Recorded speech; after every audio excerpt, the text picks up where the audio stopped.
Well, I decided to run to the scrapyard this morning and I found a new mower project. Let's check it out. It's a Dixon zeeter 42. I've never actually had the privilege of working on or playing with one of these, so I'm not sure if it's good or not. It looks nice. It looks really complicated, so right up my alley. It's got a Briggs & Stratton power built 13.0 horse. What sold me on it is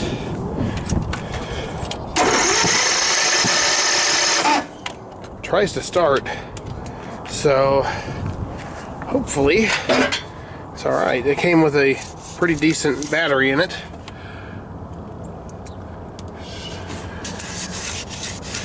Actually seems like it's fairly new.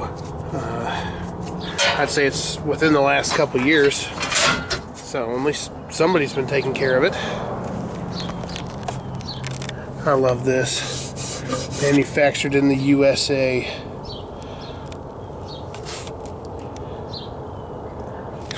Well, I'm going to go ahead and get this thing unloaded, and we'll get it plugged into the battery tender and start having a look at it.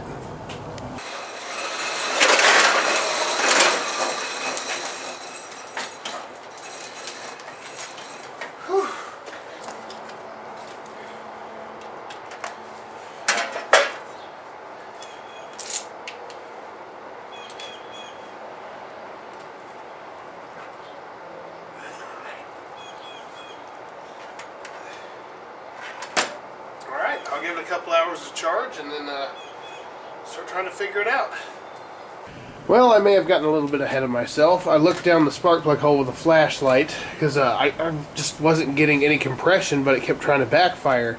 And I saw that one of the valves is hanging open and discovered this.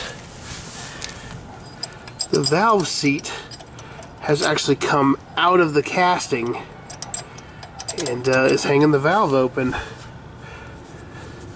Cylinder still looks okay, but that's definitely a new issue. I've never had that happen before. Alright, well, I guess I'm going to try to put it back in. Hopefully it will work. Of course, with my luck, it probably will just blow up in my face. So try to get this valve seat back in. Try to get it started. And the valve's probably already bent anyway, so I'm going to use this rubber mallet and this wood handle to try to get it started back in.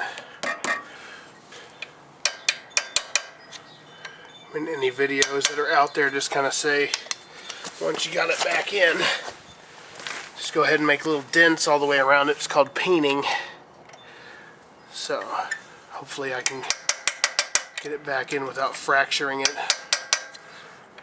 Apparently this is really common on OHV and L-head motors, but I've never had it happen, so it's new to me.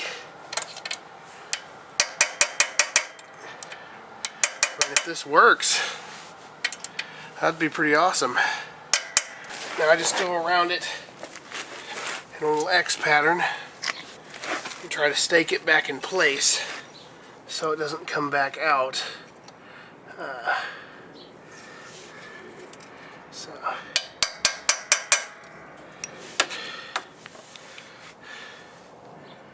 I mean, I can't really mess it up. It was already broken, right?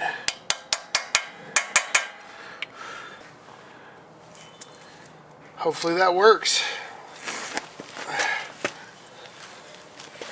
Give it a dry spin real quick.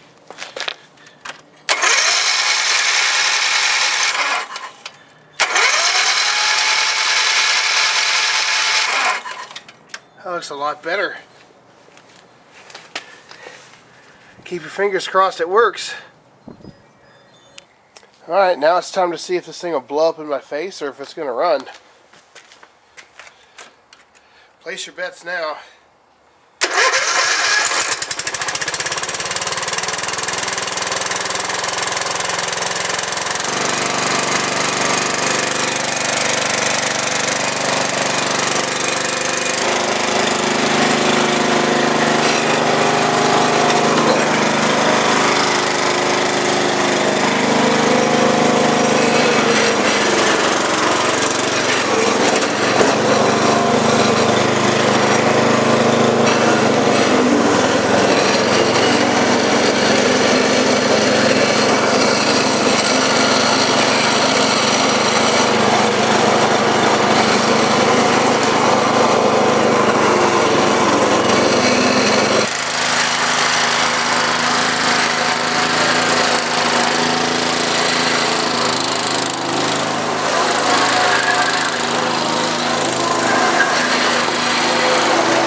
Well, I have to say that wasn't much of a new project. It didn't last very long.